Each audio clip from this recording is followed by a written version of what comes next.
My name is Enzo Amore, and I am a certified G and a bona fide stud, and you can't teach that. And this here's Big Cass. He's 7 foot tall, and you can't teach that. Bada bing, bada boom. Whoa. Evan, we are not doing Enzo Amore and Big Cass. Why? Is this about the phone call from Vince? Partially because we can't afford lawyer fees. And the other part is, come on, bro, we got to go with the original stuff. Now start from the top. All right. We are the sweet music between your ears. The voice that grinds your gears. I am the legend of the bluegrass who loves kicking ass. I am the whiskey-drinking, hell-raising Hoosier heavyweight. And we are the main event.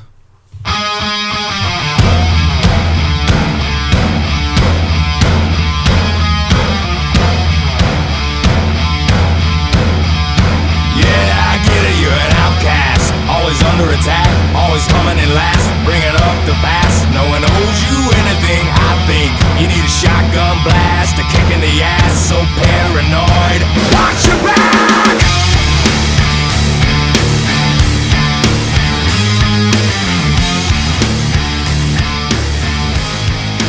Oh my, here we go, another loose cannon gone. Bipolar, slipped down, couldn't get much lower. Ladies and gentlemen, welcome to episode 4 of the Main Event Podcast. I'm here with my main man from Amsterdam. The legend of the bluegrass who loves kicking ass, Evan Wells. And I think you already know me by now. Hopefully, you all are enjoying your Sunday evening. As we just got done, we'll go ahead and touch on it, watching a pretty epic Super Bowl, unless you're a Falcons fan. I mean... All of Atlanta is on suicide watch from what I hear. Yeah. Twitter's been blowing up. I've been having to call my friends from Georgia. It's rough. It's hard times, baby. All right, because Tom Brady brought hard times upon Atlanta. Hey, listen, we'll keep it short and sweet. Unfortunately, you got to call him the greatest of all time. The man now owns 5 rings, and the Patriots have won, another Super Bowl. At him being 39 years old and watching Atlanta blow a 25-point lead. Brutal. Just downright brutal. I mean, you would think that with the high-potency offense that they have, that they would have been able to score something in the second half, but it just didn't happen. I think it always goes back to what New England has always had. The only true superstar they've ever had was Tom Brady. Now, they've had some Hall of Famers. They've had some big-time guys. But I'm talking superstar. And they've always had a team that's just been, that's it, a team built around one another that believes in one another. And whether you like Belichick or not, you got to give the motherfucker credit because he's now also the most winning Super Bowl coach of all times. Yep. To play in 7, win 5 of them. Yeah, win 5. You're right. Win 5. And they're extending. There's already reports extension of a 3 to 5 year contract for Brady. That would put him, dear God, he'd be 44 at the end of his contract. If they do a 3-year, obviously do the math, 42. And the possibility that, again, with the AFC as weak as it is for the most part, yet there's teams on the rise like the Los Angeles. Almost got myself. The Oakland Raiders. That's really kind of about it. I think they could challenge for the throne. You can never count, Pittsburgh out of it. But I think Atlanta's not in the AFC, but I was going to say, I think as far as teams go to challenge them, even outside of the AFC, I think Atlanta, they're to the point now. I think if they can regroup from this, they can come back and try for another Super Bowl. They were great in the postseason. I really think that if they can just make it again next year, I think they have a good shot. Problem is, though, with the NFC, you've got Dallas, which is going to be on the rise, and Denver's a quarterback away from being right back here. Yeah. Tony Romo. If he can be super glued back together. Yeah. So again, congratulations to the New England Patriots and the Tom Brady fans of the world. Moving on to things that matter. We have beer here, Evan. We do. We have this pretty sweet-looking IPA. It's Elysian Space Dust IPA. It is from Seattle, Washington. They brew it out of there. And Fort Collins, Colorado. It is a 3-time large brew pub of the year at the Great American Brew Festival. Elysian Brewing Company operates 4 neighborhood restaurants and a production brewery in Seattle. Known both for classic styles and for flexibility and innovation, Elysium has brewed over 350 different recipes since 96. That's 1996, kids. While Elysium's brewers use a variety of unusual ingredients, they are usually notorious for their pumpkin beers. Each year, Elysium hosts the Great Pumpkin Beer Festival, where dozens of different pumpkin beers are poured, some of them from giant pumpkins. So there's a little interesting note from the actual 6-pack container. Let's give her a shot, Evan. What do we think? Let's do it. It's a 8.2% IPA, and here we go. I'm going to talk about the artwork real quick while you take your drink here. Kind of a fan of the artwork. It's a little bit different. You know, it's got this hop sitting here, and he's spewing out magical hop dust. Space hop dust, I'm assuming. It's old school artwork. It is. Way old school, what I would say, like back in the 30s, 40s kind of cartoonish artwork. Definitely. It is an IPA. It's not overzealous in the sense that the hops aren't like crushing me. It's bitter. Yes, it is bitter. Very bitter. It's I don't want to say the word stout, but it's very defined. Like when you drink it, you can definitely taste how bitter it is, and it sticks with you from the moment it hits your lips. It doesn't kind of hit on like an aftertaste as soon as it touches your tongue. You pretty much you're going to taste the bitterness of it. I like it. I mean, it's an IPA. It's not doing anything, in my opinion, to shock me, really. No, nothing real special. But I would drink it again. It's not bad. It's just there's nothing.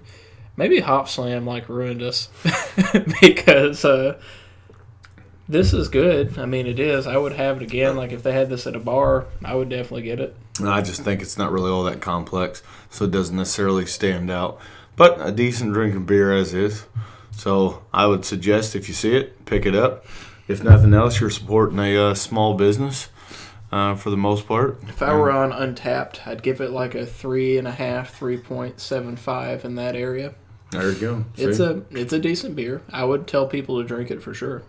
They got something right with this Space Dust IPA. Yeah. I was hoping maybe like Goldschlager has the gold flakes in it. Mm-hmm. You know, maybe Elysian should put like moon rocks. Moon flakes. There we go.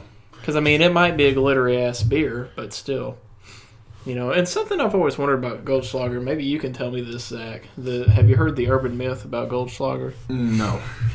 Allegedly, the gold flakes in there are like, and this has been a rumor that I've been told forever. Mm-hmm. Never really believed it, but the little flakes that you get, they are allegedly sharp enough on a microscopic level that it gets you drunk quicker because as it goes down your throat, it makes small little nicks in your throat, and then the alcohol gets into you faster. I mean, I could see that possibly, maybe, but here's the thing. Obviously, gold's consumable in the way that it is. There's, I read an article, not even an article, I saw an article on the Chive, and it was talking about like the top 10 or 25 most expensive foods in the world, and a lot of them were like gold leaf painted desserts and truffles and horse shit like that. So it's consumable. It's actually made with gold. Yeah, it's like gold leaf painted. There's a way if you're a big Food Network or Cooking Channel person and you watch some of the extravagant like people who do pastries and stuff, they can actually paint with it and do what's called gold leaf, and it's like super super thin. I mean, it is gold in the sense, but it's not like going to fuck you up or anything. So I don't know. That's an outstanding question, and I'm not smart enough to answer it. Well, here's my question. Like, where are you getting all this gold from to do it? Like, you just can't don't we have like and I'm going to show how ignorant I am to this, but It's shaved down from the wedding rings of failed marriages across the world. well, I mean, here's my thing: is like, didn't the U.S. lose their gold reserve, or We didn't lose it. We went away from it. disappear? We went away from it, but where's all that gold now? That's what I want to know. Sitting in some rich goddamn politician's bank account. I'm positive of that. So, nonetheless, that's a good possibility. The beer's not bad. Goldschlager's made of failed marriages. I like that. That should be their slogan. Trust me, if you're drinking Goldschlager, something's failed. All right, that's just the way they're. That's the equivalent of fucking Fireball for me. I got a fifth of Fireball. Why? Like, who wants to drink that shit? That's the new thing, though, man. Is like No, guys, and not all guys, but like there are people that love to have cinnamon flavored alcohol. And don't get me wrong, like I like doing a flaming Dr. Pepper just Sure. because it's fun as shit to light that bitch on fire and then drink it and surprise the fuck out of people when you don't burn yourself and drink fire down your esophagus. But still, like I've had shots of Fireball, don't get me wrong. If I'm with a group of people and like the majority want Fireball, I'll take one for the team. But I don't go out of my way and I'm like, I'm not gonna go to CVS like I do for like Captain Morgan when I want to get something cheap, and I'm like, bro, I gotta give me some Fireball because that shit. You can't mix it with anything because it literally the flavor You would have to of make the flaming whiskey. Dr. Peppers every time. The flavor of the whiskey is so over pungent, if you will, that it just corrupts anything you put it in with. I mean, I don't care if it's Coca-Cola and it's a freaking 3-to-1 ratio of Coke to whiskey. It's just straight up air in your fucking face. What if you did like Sprite? Oh, God. That sounds terrible, but it It might does be one of sound those things terrible. that might be good in secret. That is. It's a possibility. Email us at themainevent45@gmail.com and try that out for us and let us know how that goes for you. Because I'd like to know, but I don't want to do it. So we'll just use our viewers out there. There we go. Which, speaking of viewers, I want to give everybody that's been subscribing to us and checking out our Facebook page a big shout out. We've only had, this is our 4th episode now, but in the span of basically 3 weeks, we've had huge support as far as like views and people playing our episodes across iTunes, across brain fart, Google Play. YouTube now. and YouTube as well, and SoundCloud. We've had a lot of that going on. We've also had a pretty good activity on Facebook as well. So definitely thank you guys for supporting the main event. There's going to be more stuff definitely coming soon with the support we've had. And the bigger we get, the more people that hear about us, the more we're going to be able to do for you guys and kind of get you guys a little bit more interacted with us. And please, again, we've talked about before, drop us opinions, your messages, whether it's on an episode, what you'd like to hear more of, what you would like to hear less of. Even if you hate us, we want to know. We want to feed off your hate. I'm a little hungry. Evan, what we got over here? A cup of haters. It's a couple of haters. Yeah, to take another one from Enzo and Big Cass.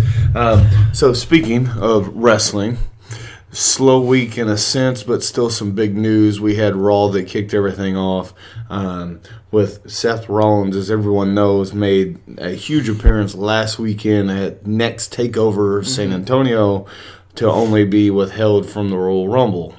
Well, they had a big segment where him and Stephanie kind of had a war of words, and he said some pretty controversial things, I felt like, in a sense that Stephanie was always eyeballing him, the whole, you're looking at me, not your husband kind of thing, that if Triple H didn't take him on like a man, that he might just show up at a corporate meeting in New York, or might actually show up on their doorstep and have their kid answer the door, like some pretty controversial shit, that me being a man as I am, even though I know, yes, ladies and gentlemen, it is sports entertainment. If someone said that to me in real life, there'd be a complete ass whooping coming behind it. I don't know if they could get the I'll show up at your head out before I'd put my fist in their fucking mouth. But, so it looked really good. The promo was authentic. It was real. I liked it. It was great. You saw that controversy between him and Triple H. And then tragedy struck. So to go along with the storyline, Triple H had his destroyer, and they finally did a smart move and brought the Samoan submission machine, Samoa Joe, up from Next. During the beatdown that Joe was giving him, he locked in his, coquina clutch, if you will, from behind. And as he went down, that surgically repaired knee of Rollins was injured, and he re-injured that MCL. I don't know if it's a tear or the extent of it, because in an injury like that, if you don't know, when you go in, if you jack up your rotator cuff, your MCL, your ACL, generally a doctor can't see all the damage right away because of the swelling and blood and bruising that's around that injury. Right. So we know he's going to be out at a minimum of 8 weeks, which would put him right on the cusp of WrestleMania, which more than likely means he's going to miss his second WrestleMania in a row. Love him or hate him, I hate to see a man who's working hard at his dream not be able to put the proverbial food on the table and be at the Showcase of the Immortals, the biggest show of the year, a second year in a row.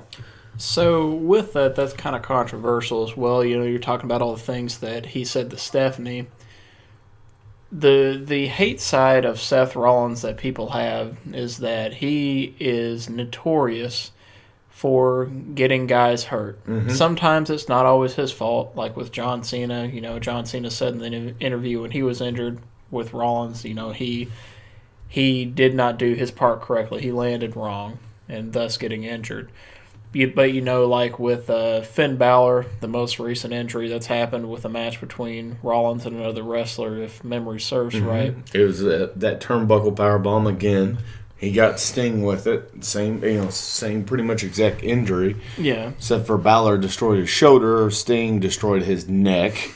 Exactly. So it's kind of one of those things to where it's almost it's poetic justice for Seth Rollins haters, but for people that like him or just enjoy wrestling in general, because that storyline to me is McMahon Stone Cold-esque. It's not it's as 2.0, but it's 2.0. You know, it's going to be Triple H and Seth Rollins, and I really do think they need to duke it out. And it would be fun to watch, and I can get behind a storyline like that. That makes sense to me. I would even like to see it on to add just a different flair and a different feel to things. You know, Rollins in his speech talked about, you know, showing up on Next and invading Triple H's baby being Next. You know, because obviously Hunter has worked extremely hard and to put out a very good product that me and you've talked about many a times. Yes. I wouldn't even mind seeing him go at it on one of the takeovers. Just something different, you know what I'm saying? Because to me, having those two necessarily take up a spot at WrestleMania, I think it stretches. You know, I don't want to see Triple H once a year. Not really. Like, so hear me out. Like, between SmackDown and Raw, from what we've seen, especially after the deplorable Royal Rumble that we had, what do you like? What storylines, like, imagine us being writers right now for what's going to come up and what we can build up to WrestleMania.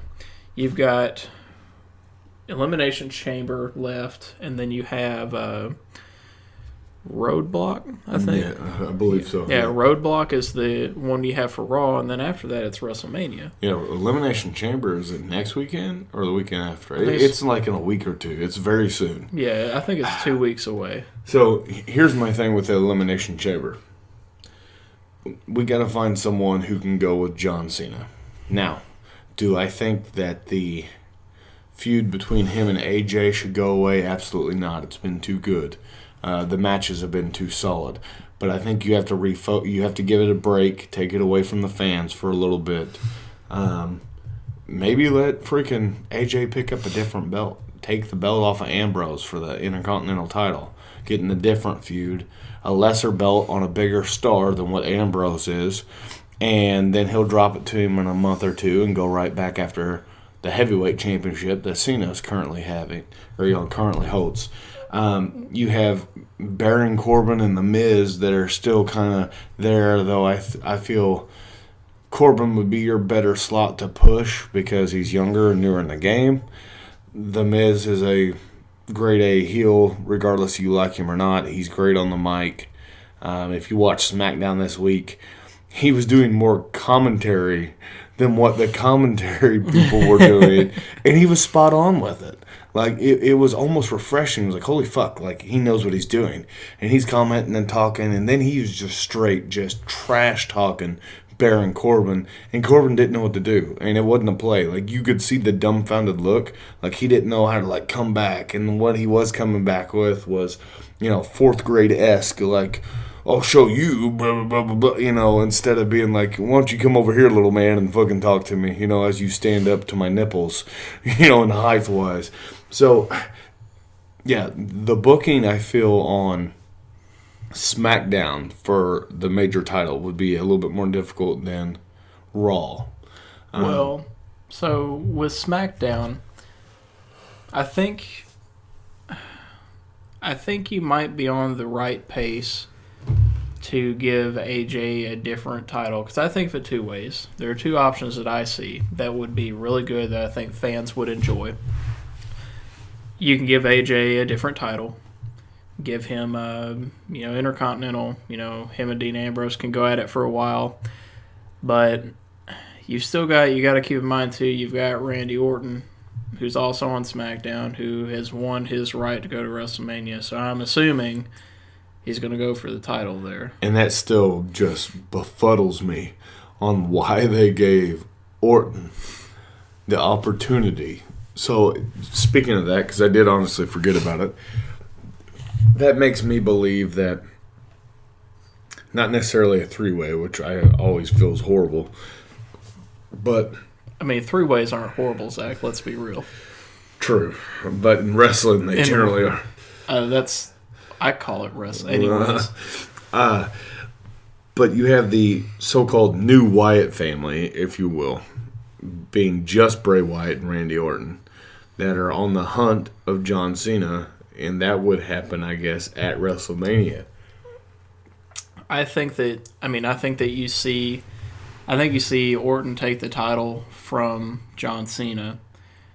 From there, I could see that happening at Elimination Chamber, is having Randy Orton take the title from him. And then, at WrestleMania, he could defend it against either AJ Styles or Baron Corbin. I would really like to see Baron Corbin. I know he's gotten a really large fan base as of late. I would like to see him get a big title run like that. That would be awesome to me.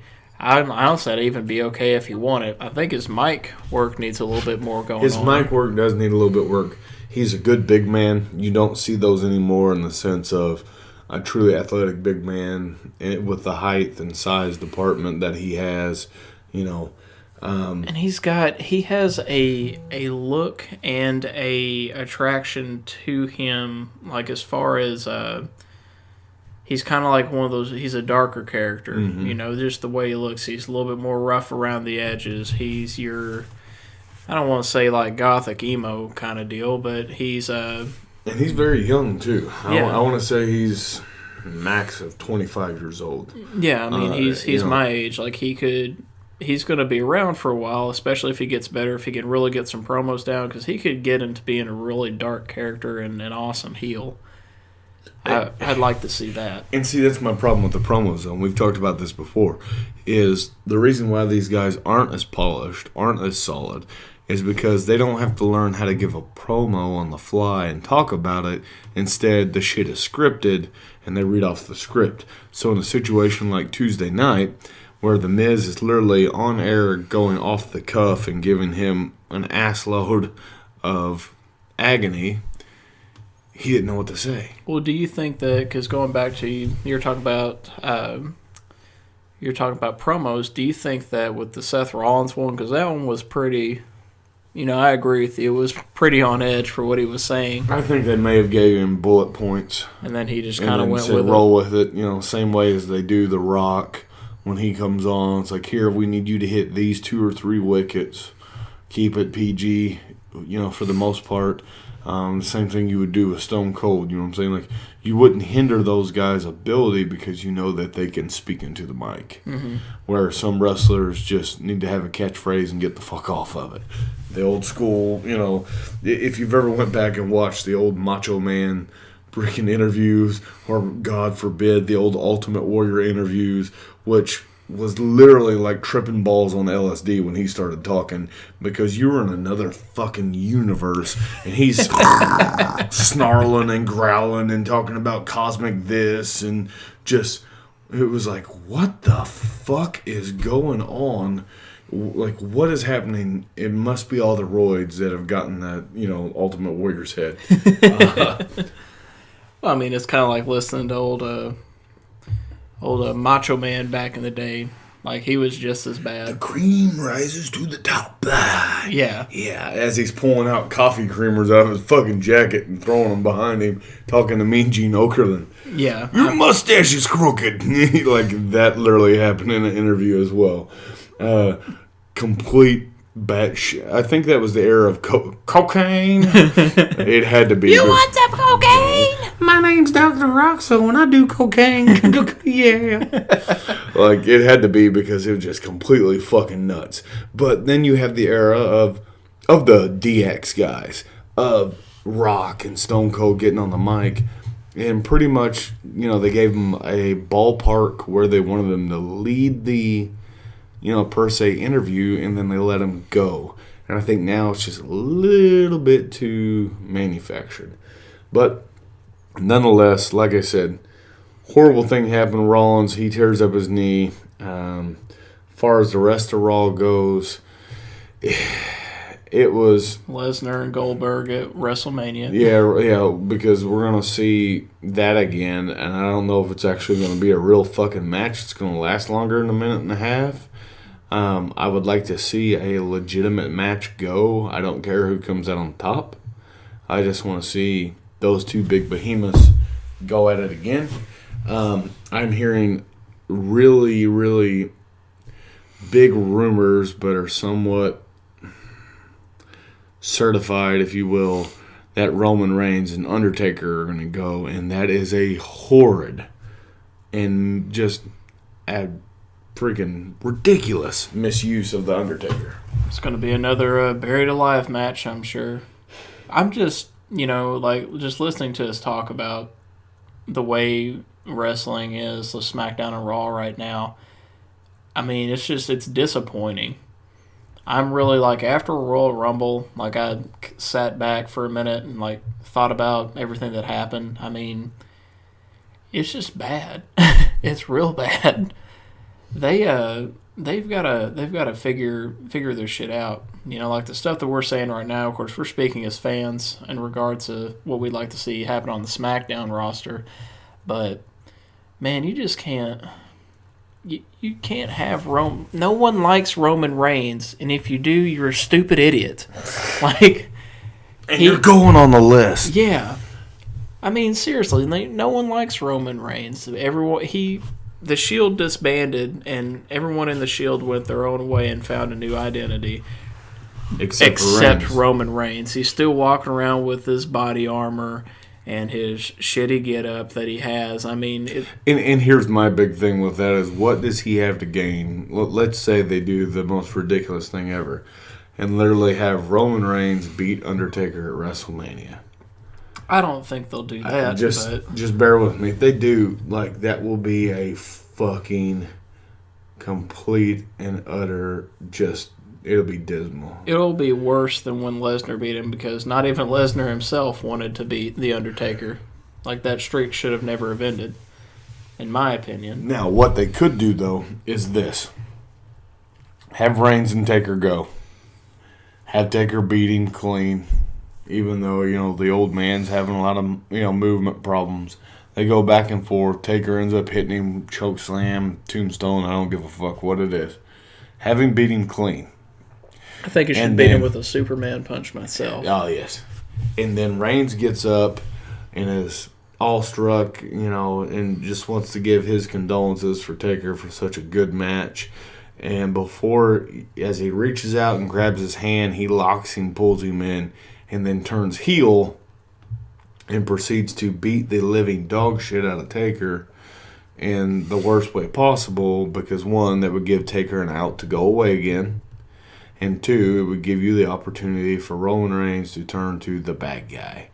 And he comes out the next night on Raw, whether it's in fucking slacks and a button-up with his hair changed or pulled back slick or whatever, talking about how The Undertaker may have beaten him, but who truly won, and that if any superstar gets in his way to the Universal title, they'll get the same.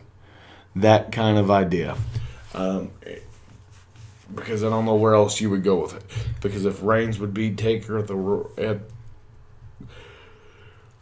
Rumble, Yeah. or not Royal Rumble, at WrestleMania. At WrestleMania, I may actually stop watching the WWE because, for fuck's sakes, that would be retarded. Well, and here's another thing, too, because you and I have talked about how we could change Roman Reigns several times, and I kind of thought of an idea the other day, is that have Roman Reigns get beat so bad that he's embarrassed and has to just go away for a while. And because he's always teetering between being the good guy and he has like little flashes of being heel. Let him get beat. Like, have Undertaker, say they do wrestle at WrestleMania, have Undertaker just demolish him. Like, they can build it up and Roman Reigns can say that Undertaker's old news. They roll into WrestleMania, Taker just dominates him like it's not even... Puts him in the corner, hits a couple big rights, walks the ropes with him, drops the hand, flips him upside down, tags him with a tombstone, 1, 2, 3. The deed is done. Yeah, but just embarrass Roman Reigns to make it to where he like looks at himself and he says, I need to make a change. If I want to become the best ever, I need to make a change. I need to become better. And then have him go into full Samoan mode. Like, I'm not saying he could be the next Rock, but he could have that same prowess. He could be a Samoan monster. They could change his entire look. They need to do something. Either he needs to get embarrassed so badly that he's, quote-unquote, leaves for a while, or, like what you said, with The Undertaker, have him attack him and just go full heel and then just change himself right there. But they need to do something to reset himself, because as a wrestler, he is good. His gimmick just sucks. Yeah. Like, it's painstaking to watch because I feel like I'm still watching like the leftover member of the Shield that never really left.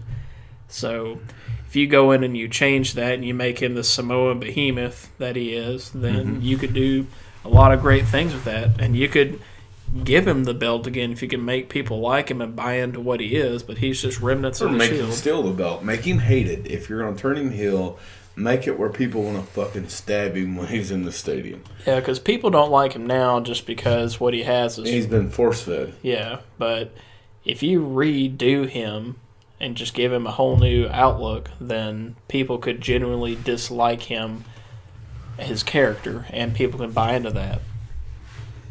Gotcha. I agree wholeheartedly.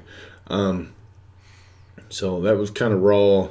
Next, which would be in the middle, a lot of taken things that just happened with. I mean, we see different things, right? We have the females coming back out. We had Amber Moon and yet another. Hell, I don't even know who the girl was, but they put on a big show, and I think you're going to see Amber Moon and Asuka go at it in next here soon for the title. Which that's not bad. I think Amber Moon, as far as skill set goes, out of the girls down there, is next to highest to Asuka. We've seen a couple other different matches. Bobby Roode wasn't on there. Shinsuke wasn't on there. I think they're still kind of licking their wounds. They'll be on there the following week. Yeah, I know Shinsuke with that injury that they had on next takeover. I know that did take a lot out of it. That match actually was pretty long. Yeah, well, absolutely. You have the UK champion, who I can't think of for the life of me at the moment. It's still new. It's allowed. Yeah, it's allowed. You had him in a match against that. It's like, oh shit, fuck me, like Ami Larson or whatever. The thing is with this kid, he's 19 years old, which is cool in one aspect, And it's like, dude, like, he doesn't have a look about him at all. Like, he doesn't, it's like he's very lost in who the hell he is. He's his character is kind of plain Jane right now, and I mean it's new. The title's new. The whole system that they have for the UK Championship Series is completely new. I'm not really too alarmed about it right now. I think that you had some really good characters in the championship that were exciting to watch.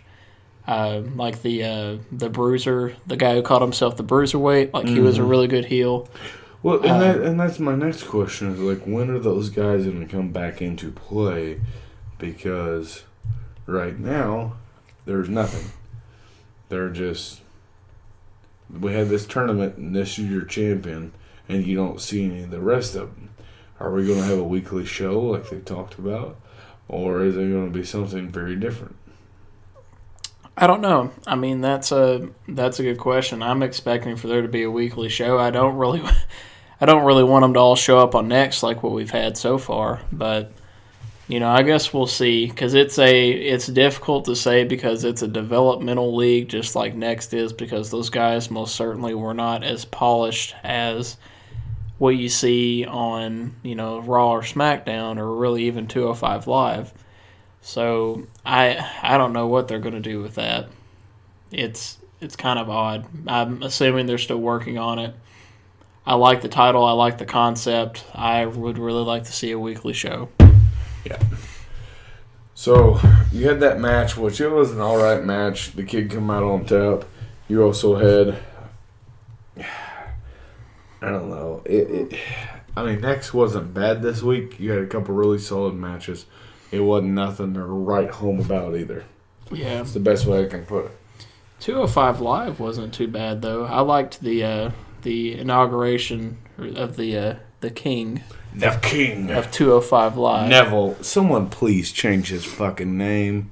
Dear God. Like, is that his real name? Is it actually Neville? I don't have a clue. But, like, come on, man. Like, he's got to have something darker. Because I love his character change. I love the attitude. The kind of fuck you, fuck the establishment, fuck everything. I'll get it on my goddamn own. I like that portion of it. However, it's just, you can't do nothing else, man. Like, show up at the last minute. That's what we do. I don't know. It's kind of retarded. Yeah, but 205 Live wasn't bad. My big impacts were just on Neville. I love that he is a champ now. You and I have been saying it for a while that we've really wanted him in that spotlight. Now he's got it. When he came back from injury, he was out for what? It was several weeks, yeah. Month and a half, something like that. Yeah, so it was refreshing to see him on 205 Live. I mean, I still can't even believe that guy is 205 pounds or in the whereabouts, because he looks much bigger than that. Absolutely. Still trying to find this European champion. So on SmackDown, we continue to have the said name feud between, you have, the Irish Lash Kicker and Becky Lynch, who, wants her title back from my girl. Actually, two girls, because you have Little Miss Bliss, Alexa Bliss, and Mickie James. And they've tagged together, teamed together. They're kind of inseparable at the moment. And they're the female version of Chris Jericho and Kevin Owens. They're the female version of my dreams. Remember what I said about triple threats not being such a bad thing? Exactly. They can pin me anytime. That being said, so it's interesting what they're trying to do with the women's title. They're bringing in such a solid veteran worker like Mickie James. Because that's where SmackDown kind of lacks. They don't have all the women that Raw does. However, on the opposite end, they have what I feel is a better tag team situation than what Raw does. The in between the two, the competition, the amount of teams they have, what they're showcased. However, SmackDown's really got to step up with the tag belts. You have American Alpha, who's a great young tag team, and we don't ever get to see them. Yeah, they beat the Wyatt family, and then you just haven't heard anything else from them. I don't even think they've even been in a match. This week was the first time. Yeah. And I think it was like a 6-man tag match or some crazy shit. Or like Tornado, whatever. It was a lot of different people. Like, this is a great young team who's interesting to watch. They should be in any friggin' tag match you got.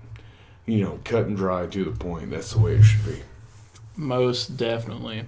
So, kind of getting off wrestling a little bit. We might jump back into it if we find something else that sparks our interest in regards to it. You kept up with the Bulls at all this week? It's been a rough, hard times, baby. So the Bulls have had kind of an interesting little past couple of games.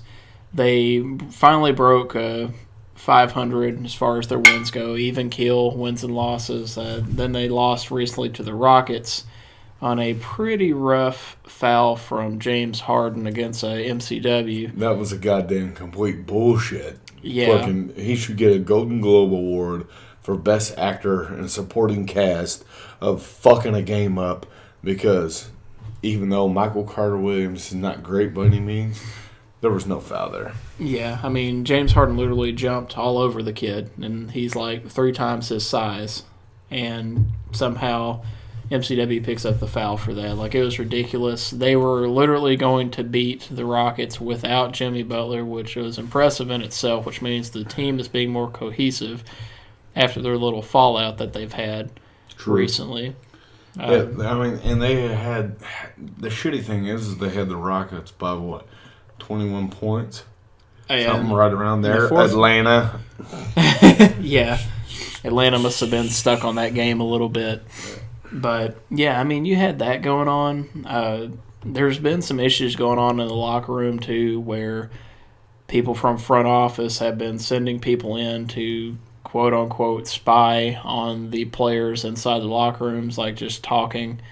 And allegedly, because Jimmy Butler spoke out on it, because he's kind of showing himself as the true leader of the Bulls, has been, telling the teammates, no, look, if you say things in front of this person, they're going to report it back to GAR, and they're going to hold it over you if you ever get traded. They basically, like what that front office does, which is another reason why I do not like our front office for the Bulls. I think they really need to be fired, and I hate their guts, is that they like to send people in, and this is a known fact, and they've done this even ever since Jordan was playing, was that they send guys in, or they'll even have like assistant coaches and shit like that. Phil Jackson never got into it, but they would try to get dirt on other players, like listen to their conversations. That way when contract times came up, if there was some secret or some skeleton in a closet, they'd bring it up and be like, well, if you do this, we're going to make you look like a diva, or we're going to slander you so that no one wants to pick you up. And then the whole reason that you even got in the NBA in the first place, make millions of dollars and play basketball, we'll make sure it doesn't happen. I've heard about, that as a fact from other players, that causing an issue, and whether you're being a team player or not, and what you're doing on and off the court, and kind of how you're managing your money. So it's interesting. The Bulls right now, I feel, are just, I don't know, it's a difficult situation because, like you said, of the management. What else do? You have a team that's both old in the sense of Rajon Rondo and D. Wade, with a young guy like Jimmy Butler and some of the other youngins, and yet you can't win. They've talked about trading Butler before. They've talked about, Butler Carmelo Anthony coming to the Cavs or coming to us, or like there's just all kinds of shit that's out there. They've talked about Jahlil Okafor trading. I don't know who they are going to trade for, but there's been big rumors that they want to get him on their roster, which I kind of don't get the point of, because I like Robin Lopez, and he's decent on the offensive end, which we haven't really had from a center. Joakim Noah was always a defensive juggernaut. And while always hurt. Yeah, while defense does win championships, and I will always stand by that, you can't always hold your opponents down to 0 points. So you've got to be able to create some offense. And I think Robin Lopez definitely does that, and he has a solid defensive game as well. Jahlil Okafor, I'm not too sold on because I'm kind of like if you guys ever have listened to Mike North before, who's one of the few decent sports commentators and radio analysts that are left in the world. North to north. Which they're not even, I don't know where they're at on Fox anymore. They must be on a different time slot. I haven't heard Mike North in forever. But I'm on the same boat as him, is that character is a big deal about about players being great. So you don't want your main player throwing himself to the ground, complaining, and then after the game, complaining again. I don't want them flopping. I don't want them going out and, if you want to go out and party after a big game, be responsible, that's cool. But I don't want a guy going out and doing drugs or banging a bunch of women or whatever and creating all this drama around his team and bringing negativity on his team. I don't want that. And Jahlil Okafor has done that already. Of course, he's a Duke boy. What do you expect? So, we're tripping people. Grayson Allen, you son of a bitch. Yeah, exactly. Hey, how'd your Wildcats do yesterday? So they didn't do well, but I want to talk about that a little bit. So, and this is going to be where I Dr. Phil people for a minute. There's two things I'm going to discuss. The first thing is that when you look at two teams, because for whatever reason in Southern Indiana there are Florida Gator fans, and it's like some people have moved here from Florida, some people are just literally Gator fans. I don't get it. I could understand if you were a fan of a team around your area, but just to be a Gator fan out of the blue. 900 miles away is a little excessive. Yeah, it's like, I went and vacationed at Key West and I love the Florida Gators. It's like, no, fuck you. You don't know anything about Florida. You're retarded. But anyways, there are people out there that with their teams, no matter what, are so delirious that they think that their team is the best thing since sliced bread no matter what.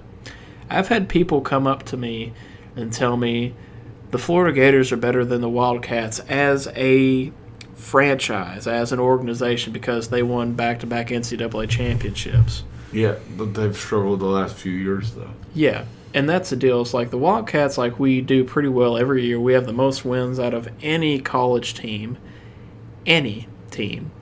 We have many championships, definitely way more than the Gators do.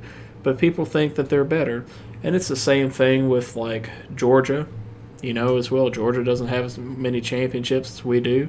As a franchise as a whole, we're better than most. We're in the top three franchises, in my opinion, for college basketball. Everybody goes through their ups and downs. You come back from having a great season, whether it's making the title of the game, going deep into March Madness. I know the diehard Kentucky fans say, well, if it's not a win, then it doesn't count. But you can't have that look. These young guys are learning as well, too. There aren't pro athletes out there. Absolutely. And the other thing you have to look at as well, is kind of like Zach said, is that with all teams, and this goes for any sport really, you go through your ups and downs. Zach and I are big Chicago Bulls fans. They're on the ups as one of the best franchises ever. They definitely have the greatest player of all time in their franchise. But, right now they're not doing good, and that's the thing. Teams go through fluctuations. You're not always going to be doing good. One day, the New England Patriots, whether it's 3 or 4 years from now, will eventually be, shit again. Tom Brady will leave, or he'll retire, or whatever happens, and they'll go back to shit. Yep, that's just how it goes. Will leave too, I think, and then you'll miss your two key elements that keep them running. Yeah. And another thing that I don't like as well, and I've really saw this a lot on social media with the Super Bowl, and again, Zach and I, with our show, we don't get political at all, so no political interest with it whatsoever, but this is about ruining what people enjoy. How many times have people watched, say for our listeners, you're into wrestling, you're into hockey, soccer, football, what basketball, whatever, and like the big game comes on, there's always that one fucker or a group of people that are like, oh, there must be a Super Bowl or some sports ball game on today, you know. I don't really give a shit about that. I'm going to do something great in the world. Yeah. And it's like, you know, I don't watch soccer. I'm not a big soccer fan. And Zach and I have joked on the show before about how we don't cover soccer. That's just because we understand the game. We just don't watch it enough to cover it. So it would really be a disservice to us to even begin to discuss it. But you're never going to hear any of us seriously bash somebody else for what they're trying to do or what they're trying to enjoy. The Super Bowl came on, and I could tell you right now I had probably 50 different people that were just bitching about the Super Bowl being on. Who gives a fuck? You know, it's the same thing like when WrestleMania come on last year, because you get those ass hats that are like, oh, don't you guys know wrestling's not real? I know it's not fucking real, you dumbass, but neither is Game of Thrones, and I love Game of Thrones, but it's a TV show just like WrestleMania is. And poke my thumb through your eyeballs. Yeah. No, I understand. And that applies to every, like, not even sports per se, but say like you like another TV show or you like some certain music or whatever, and people try to shit on it. Mm-hmm. It's stupid. Like, there's music I don't like, and I'll tell you I don't like it, and I'll explain why I don't like it. But it's just such a dick move to stand on your little soapbox on the internet for any sport or any platform whatsoever without getting into the political aspects of it. That it's just ridiculous to do. Like, there's no reason. It's fucking stupid. I agree completely. It's like, you know, you want to get on the main event and bash us, like, that's fine. That's okay. But, you know, that's just stand by for the old Hulk Hogan leg drop, brother. Yeah, you might get an atomic leg drop. You know, that's at your own risk. I can't control Zach. I'm the Paul Heyman in this situation. So you handle that business however you see fit. But for real, guys, like, if you're listening and you're one of those people, stop it. If you know someone that does it, you know, don't pay them any attention, because those people try to feed off that and fuel off of it. You know, it's just the negativity, right? People just want to be that way. If you're winning or you have something more, I want to tell you something a little different to make you feel not as good. And somehow that's supposed to be a win for me. I don't get it. I don't understand. I want more people. I want everybody I know to be successful regardless of what they're doing. Have big houses, have nice things, be able to take care of them. But that's not always the case, and people roll that into their sports teams too. You know, like, so much so, regardless of what it is, whether it's currently, even though neither one of us like the Pats. I mean, I'll tell you straight up right now, I hate the Patriots because I was a big Kurt Warner fan, and I hate how that happened and all the conspiracy theories that went behind that with practices and things of that nature. I don't like Tom Brady. His demeanor to me, he's kind of an, in my opinion, he's kind of an asshole. But I will give you... He's an uppity douchebag. Like, he's the vegan, prissy, I drive a Prius type. Yeah, like, I just don't like his demeanor. But what I will tell you is that despite that me hating him, like, the Patriots are the best team right now. You know, they might end up going down as the best team of all time. Tom Brady might go down as the greatest quarterback of all time. Bill Belichick definitely going to go down as the best coach in football. Talking about that, you saw the Hall of Fame class, did you not? I did. What do you think about Terrell Owens not getting voted in, even though he is number 2 all time in receiving yards and I believe touchdowns as well? He's got the numbers to prove it, but I feel there's media bias behind it that doesn't allow him in. What do you mean? What do you mean, like, media bias? What's your assumption? He was a dickhead the whole time, like Barry Bonds was in baseball, right? Regardless, before anyone knew he was on roids or thought he was on roids, he was a complete fucking asshole to everybody. And since that's something that is voted on, not by us, but by fucking, you know, it's not John Q. Public, it's fucking sports writers and beat writers and stuff like that, they get to cast their vote. And pretty much everybody was like, fuck Terrell Owens, he can wait another goddamn year. And that, to me, just, it didn't make sense. It speaks for itself. Like, I like LaDainian Tomlinson. He was a Charger for a long time. He even played for your Jets for a little bit, right? He did. He was money for the Jets, man. He took us to an AFC championship. He's in the Hall of Fame. Yeah. And that, to me, I'm like, he never won anything. Yeah, good rusher. Oh, for the most part. I think he had a couple, 2,000-yard seasons. Was good all the way around, but I'm like... He had more than a couple 2,000-yard seasons. He was, for a little bit, he was the brink of being like the running back. Yeah. They talked about if he'd been able to stay healthy and continued on with that pace, that he would have broke Walter Payton's record, hashtag Emmitt Smith's record. Hashtag. Bullshit. Slash. Fucking, wouldn't have been able to get there because if it wasn't, I could have ran behind that Dallas offensive line. And then later he got it as a fucking Arizona Cardinal, which is even worse. I think that's the only reason why he came back. But, you had that, but then towards the end of his career, which I know it happens to a lot of athletes, that top-tier play and decisiveness is gone. Yeah, but I agree with you with that. In regards to T.O., I think he should be in there statistically because being the number 2 guy all around, just behind Jerry Rice, I mean, you can't ignore that, whether that's a media thing and they judge of his character. I will say he didn't have the best character as far as like being a player, being a role model goes. However, the numbers will speak for themselves. If you've put in the work, regardless if you're a good guy or a bad guy, if you do the work and you're number 1 or number 2, like if you're in the top 5 of a category in sports, regardless of the person that you were off the court, at least when you were on the court, even though I might not like you, I told you again, guys, I'm a big person of character when it comes to that, but his numbers don't lie. He was still a bad guy and put up the numbers he did and helped his teams win when he could. Yep. So he definitely, I think he deserves to be in it. I don't know if he'll get it, in a year or two or how that will work, but... Nope, I don't think it'll be... Well, I mean, T.O. will make it eventually. He has to. It's just the way it is. I just think they're being douchebags to him. But I don't know what the exact time limit is and how many times you can go up before you're off the list. I know baseball has X amount of years. It might even be 10 years in baseball. And if you aren't selected by that point, then you won't ever be selected, which is kind of shitty. You look at it like that.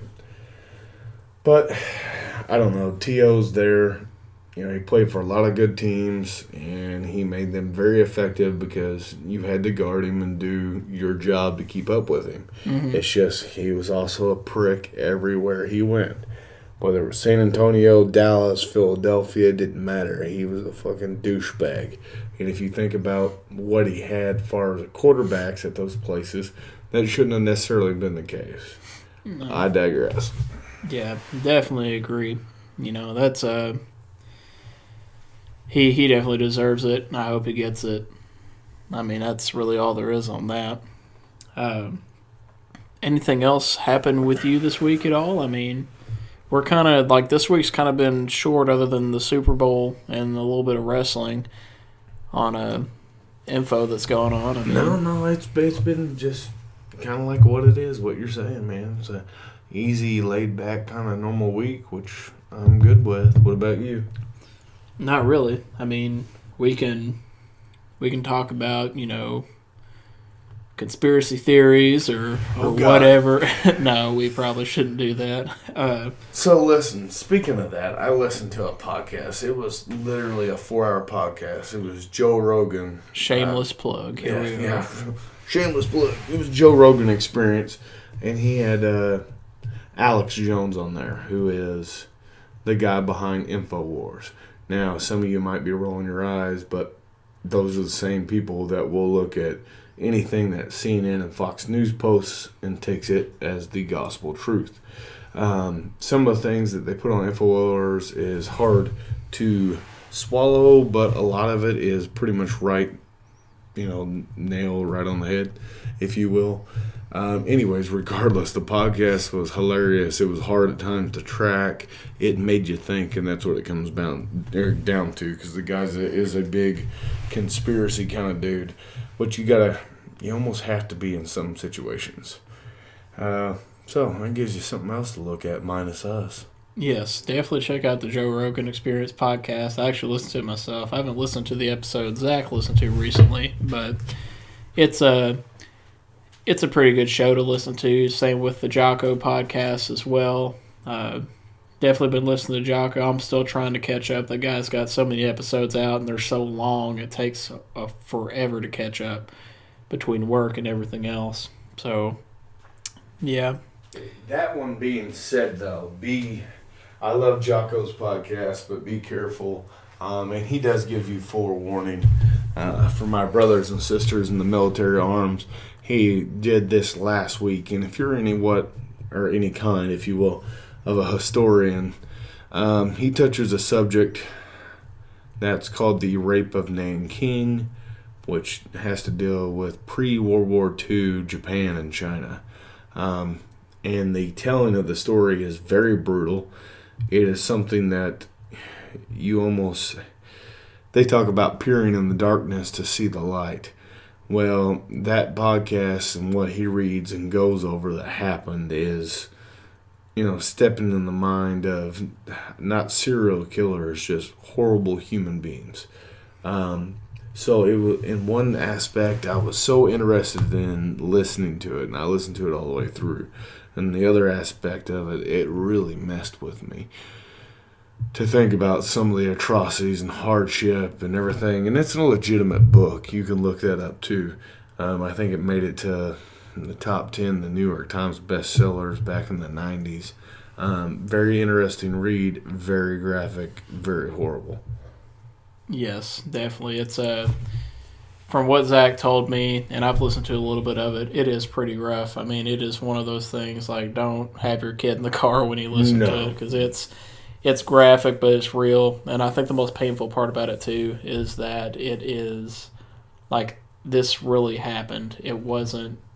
You hope in something like that society would be better. Is the best way to put it. It definitely makes you look at society as a whole and just at human beings and make you wonder how people can be so terrifying and so dark. But, I mean, it's pretty rough, and it reminds you, that there aren't always good people in the world. Mm-hmm. That a lot of people that you think might be good are capable of, doing just devastating things to other human beings. It's absolutely awful. But I guess we kind of have to leave that on a dark note, I guess. Well, not really. I mean, there's so much out there in the podcast world, man. Comedian Bill Burr, he has I think his is almost a daily podcast he does, which he has a Netflix special out that's absolutely hilarious. You just got to search for what you like. I listen to tons of them. We talk about it. That's why we're here. It's why we're doing what we're doing right now in this format, because we can talk and we enjoy it. Fangoria, which used to be a magazine. I don't know if they're out anymore, but they do this podcast. It's called Dread Time Stories, and it's literally scary stories, but it's these actors. It's a radio show. It's the same guys that do the B-side movies. Yeah. Like, have you ever been to... I don't know if they have Blockbusters, but like we used to have Blockbusters. Now we've got fucking. We don't even have a movie gallery anymore. What's it Redbox? Called? No, not. Well, you can get it on Redbox too, but to an actual movie store. What's it called? Family Video.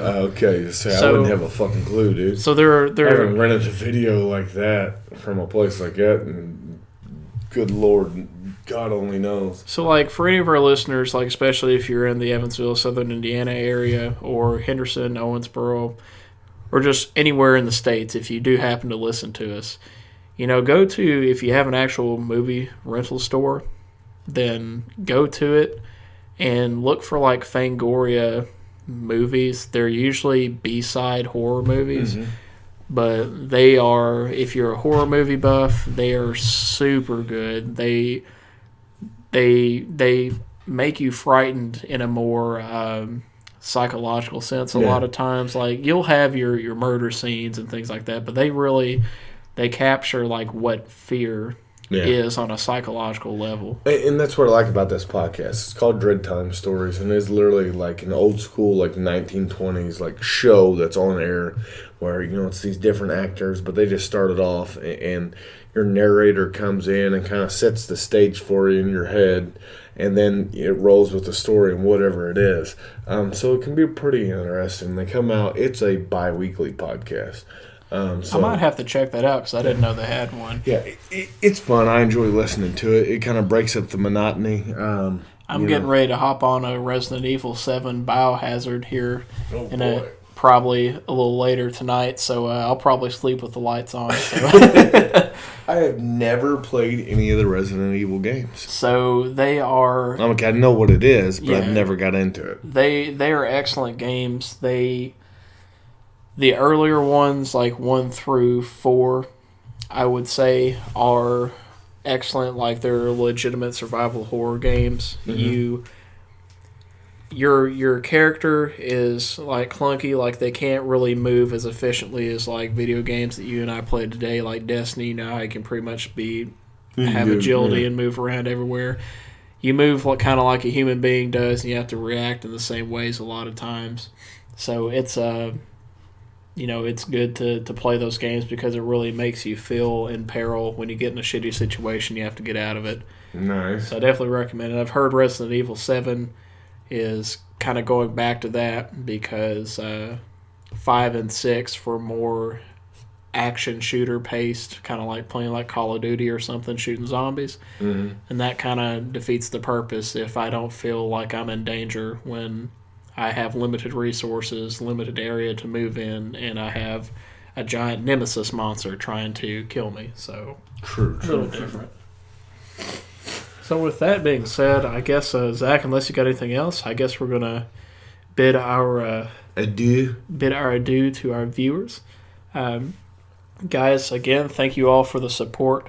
If you have any questions, comments, and concerns, things you would like to hear about on the show, if you have a beer you want us to try or a topic you think we should cover, please hit us up at themainevent45@gmail.com. That's just 45. You don't have to spell the word 45, just the two numbers 4 and 5. If you want to hit us up on Facebook, just search us as The Main Event. Will be the banner that has the wrestling ring and the main event lettering in red, white, and blue. You can't miss it. Check us out on iTunes under The Main Event. Check us out on Google Play under The Main Event. Search us on YouTube as The Main Event. We will share the link for each of those after I edit this episode tonight. And you guys can check us out. If you at least get to our Facebook, you'll have that to go off of and find us. Please like and subscribe to us on each of those formats. And if you do like us, please give us a 5-star review. The more that we have, the larger our reach will be as far as iTunes and Google Play go. So if you want to do that, you want to help support the brand, that is the best thing that you can do other than just telling your friends. We continue the hopes and dreams of this podcast. That's right. We do everything off of word of mouth. We're going to be sticking with that for a while until we feel like we have certain foundations set up to start branching out, with our own website, things like that. There are things that we are slowly starting to work on and inquire about to make ourselves better. Eventually, at some point, as long as the support is still there and people want to listen, we're going to get to where we'll have Facebook Live videos, or you'll be able to watch us on YouTube Live as the podcast happens. And you can see our gorgeous muscles bulging in the artificial sunlight above us. Yes, and the badass title belts behind us. That is correct. But again, guys, for those of you that have supported us and do listen to the show, we definitely appreciate it. Keep supporting us. Let your friends and family know. Tell your mom, tell your dad, tell your dog, tell your cat, everybody. Tell grandma sitting at home, it might give her a heart attack. Hey, if grandma needs something to do while she's sitting there retired at home, she can hit us up. We'll make her laugh. She can holler at The Main Event. That's right. So again, guys, thank you all for the support. This is Evan. Zach, tell him bye. Bye, Zach.